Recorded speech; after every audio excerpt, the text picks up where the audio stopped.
নমস্কার, আমি প্রিয়াঙ্কা আর আমাদের ইউটিউব চ্যানেল মাধব.প্রিয়াঙ্কা ব্লগে আপনাদের সবাইকে অনেক অনেক স্বাগত জানাই। আশা করি আপনারা খুব ভালো আছেন, সুস্থ আছেন, আমরাও ভালো আছি। তো আমার টাইটেল দেখে তো আপনারা বুঝেই গেছেন যে আজকের ভিডিও ব্লগে কি হতে চলছে। হ্যাঁ, ঠিকই, আমরা বাড়ি থেকে বের হয়ে হাজারীদুয়ার যাওয়ার সময় আমাদের সঙ্গে এমন একটা ঘটনা ঘটেছে যেটা আপনারাও দেখলে শুনলে আপনাদেরও খুব খারাপ লাগবে। অনেক খারাপ একটা অ্যাক্সিডেন্ট হয়েছিল আমাদের সঙ্গে, যেটা আমি এই ব্লগে আপনাদের সঙ্গেও শেয়ার করব। আর যে ভুলটা আমরা করেছি সেই ভুলটা যেন আপনাদের সঙ্গে না হয়, সেটাও আমি আপনাদেরকে আজকে বলবো। তো সকাল সকাল বাড়ি থেকে বেরিয়ে গেছি, চলে যাচ্ছি হাজারীদুয়ার। এটা হচ্ছে ন্যাশনাল হাইওয়ে। তো ন্যাশনাল হাইওয়ে ক্রস করার পরও সূর্যাপুর বলে একটা জায়গা ছিল, আমরা সেটাও ক্রস করেছি। এই যে দেখেন, দিদির হচ্ছে 2 মেয়ে, আমরা সবাই পিছনে, আর হাজব্যান্ড আর হচ্ছে দাদার সামনে বসে পড়েছি সবাই। আর আমি আছি উইন্ডো সিটে, কারণ আমার আসলে ভমিটিং একটু সমস্যা, তো এই জন্য মানে জানলার পাশে আমাকে থাকতেই হবে, না হলে সমস্যা। এবার বসে পড়ছি, চলে যাচ্ছি হাজারীদুয়ার। তো হাজারীদুয়ার যাওয়ার সময় এমন একটা ঘটনা ঘটেছিল যে ভুলটা আমি আপনাদেরকেও বলবো, আপনারাও করবেন না। আসলে কি হয়েছিল, আমরা এখন আপনারা স্ক্রিনে দেখবেন অনেক বড় একটা মসজিদ, খুব সুন্দর। তারপরে বালিয়া ডাঙ্গা বলে একটা জায়গা আছে, সেই জায়গাটা ক্রস করে ন্যাশনাল হাইওয়েতে উঠে আসলে পুচকিটা ভমিটিং করছিল। তো দাদা গাড়িটা সাইড করতে গিয়ে হাইওয়েতে, তারপরে মানে চাবিটা লক করছে, আর গাড়িটা অফ করার সঙ্গে সঙ্গে অন করা যাবে না, ঠিক আছে। এখনকার এই যে দেখেন, আগে বলি, এটা হচ্ছে মসজিদ, ঠিক আছে, বিশাল বড় মসজিদটা। আমি অনেক দূর থেকে ভিডিও করছি, মানে গাড়ির ভেতর থেকেই। তো এইখান থেকে আরও আগায় গিয়ে ন্যাশনাল হাইওয়েতে আমাদের গাড়ি হয়ে যায় একদম বন্ধ। ওখানে 15 মিনিট মতন দাঁড়িয়েছিলাম। আসলে এখনকার গাড়িগুলো হচ্ছে সব কম্পিউটারাইজ, মানে অটোমেটিকলি লকড হয়ে যায়। সেই লকটা কিন্তু কোনো রকম মেকানিক মিস্ত্রি খুলতে পারবে না। ওইটা ভাঙার জন্য একমাত্র কোম্পানির লোক ওই ল্যাপটপ দিয়েই লকটা ভাঙে। এমন একটা লক হয়ে গেছিলো গাড়িতে যে কি বলবো, সমস্ত গাড়ির ইঞ্জিন কিন্তু বন্ধ। না, দরজা জানলা সব খোলা ছিল, কিন্তু ইঞ্জিনটাই বন্ধ হয়ে গেছিলো। তারপরে দেখেন আমরা চলে এসেছি এখন গ্যারেজে। তো ন্যাশনাল হাইওয়েতে যাই হোক, ঠাকুরের আশীর্বাদে আমরা একটা গ্যারেজ পাইছি, আর দাদার পরিচিতই ছিল ওনারা। তো আমরা গ্যারেজেই বসেছিলাম।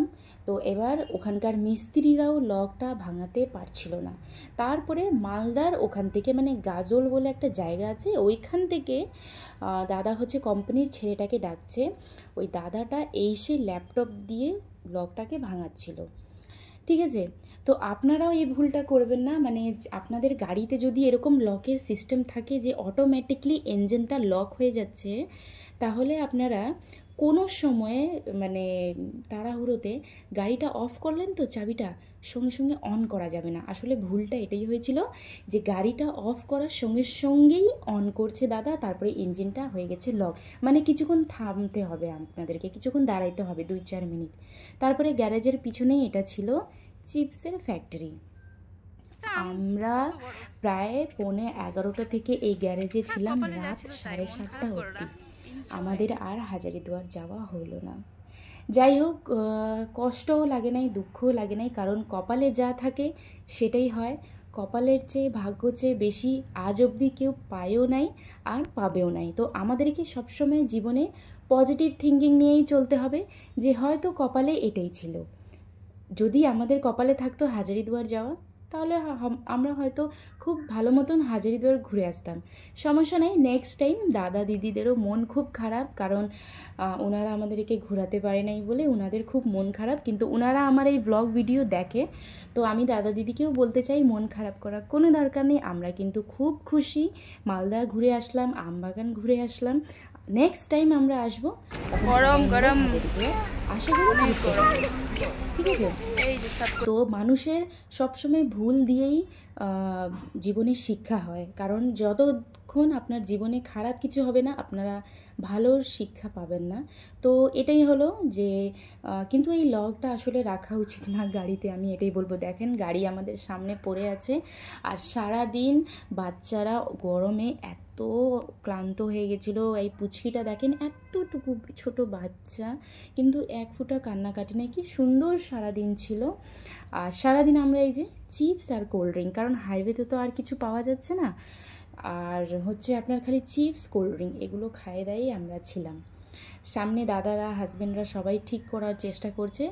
লাস্টে গাড়ির একটা পার্টসও নষ্ট হয়ে গেছিলো, যেটা আবার দাদা এখান থেকে 2 ঘন্টার রাস্তায় মালদা গিয়ে পার্টসটা দাদা নিয়ে এসে ওটাকে সেট করে, তারপরে আমরা বেরিয়ে যাই। তো প্রায় এখন বাজে হচ্ছে 2:30টার মতন, 1:30টার মতন বাজে। তো হাজারিদুয়ার হচ্ছে আপনার সকাল 9টা না 10টা থেকে, আমি অ্যাকুরেট সময় জানি না। আপনারা যদি জেনে থাকেন মালদাবাসীরা আমাকে অবশ্যই কমেন্ট বক্সে কমেন্ট করবেন, আমার ভালো লাগবে। তো সকাল আমি জানি 10টা থেকে 5টা অবধি খোলা থাকে। তো এদিকে যে জায়গায় আমরা আছি এখান থেকে আরও 2.5 ঘন্টা হাজারিদুয়ার। তো আমাদের গাড়িটা দেখেন কি কষ্ট, অনেক খারাপ লাগছিল। গাড়িটা এইভাবে খারাপ হয়ে গেছে, কোনো দিন এমন হয় নাই, কিন্তু অটোমেটিকলি তাড়াহুড়োতে দেখেন এই যে এইখানে ওই যে স্ক্রিনটাতে দেখছেন না, ওখানকারই তালাটা লক করে ইঞ্জিনটা পুরোপুরি লক। আর গরম তো গরম ছিল, কিন্তু এই যে দেখেন দাদাটা চলে এসেছে। এই দাদা এখন ল্যাপটপ দিয়ে এই লকটা কিন্তু ভাঙাচ্ছে, তাও কিন্তু পারে নাই। গ্যারেজের এত বড় বড় মিস্ত্রি মেকানিকরাই পারে নাই। এই তো আপনাদেরও গাড়িতে যদি এমন সিস্টেম থাকে তাহলে এই ভুলটা আপনারা করবেন না। আর কোম্পানির লোকজনকে আমি বলতে চাই, প্লিজ এরকম লকটা আপনারা গাড়িতে দিয়েন না, যে মানে যেখানে সেখানে গাড়ি লক হয়ে যায় আর সহজে খুলেও না। যাই হোক, এখন বাজে হচ্ছে প্রায় 4:30, মানে সকাল 11:15 থেকে হয়ে গেল 4:30 গ্যারেজে বসে বসে। বাচ্চাদের লাগছে খিদা, তো আমাদেরও এখন খিদা লাগছিল, কিন্তু 4:30 4:45টার মতন সময় হচ্ছিল। তো ভাত খাওয়ার একদমই ইচ্ছা ছিল না। তো আমরা এই যে মলের বাহিরে একটা দাদার ছোট্ট স্টল ছিল চাউমিন, বার্গার, এগরোল এগুলো। তো আমরা এখানে ডিম চাউমিন অর্ডার করছিলাম। তো বাচ্চারাও খাবে, দিদিরা আমরা সবাই খাই দেয়। আবারও পাশে একটা মল ছিল, কসকো বাজার বলে, সেই মলে ঢুকে পড়েছি। দেখেন মালদার মলটা, আপনারাও দেখে নেন স্ক্রিনে, মলটা কিন্তু খুবই ভালো। খায় দায় আমরা মলে ঢুকবো, তারপরে মল থেকে ঘুরে টুরে আমরা আবার মলের বাহিরে, এই জায়গা থেকে আমাদের গ্যারেজ হচ্ছে 10 মিনিট, ঠিক আছে। তো আবারও আমরা এই যে দেখেন মলে ঢুকে গেছি, মলে একটু ঘোরাঘুরি করে টোটো নিয়ে আবার গ্যারেজে চলে যাব। এদিকে দাদা চলে গেছিলো গাড়ির পার্টস নেওয়ার জন্যে। তো আমরা মল থেকে বের হয়ে আবার টোটো নিয়ে সবাই চলে যাচ্ছি গ্যারেজে। তো গ্যারেজে গাড়ি ঠিক করে 7টা 7:30 নাগাদ বের হয়ে চলে যাব হচ্ছে মালদায়। তো এবার তো হাজারিদুয়ার যাওয়া হলো না, নেক্সট টাইম যদি যাব অবশ্যই ভিডিও ব্লগ আপনাদের সঙ্গে অবশ্যই শেয়ার করব। ভালো থাকবেন, সুস্থ থাকবেন, দেখা হচ্ছে নেক্সট ব্লগে। Thank you, tata.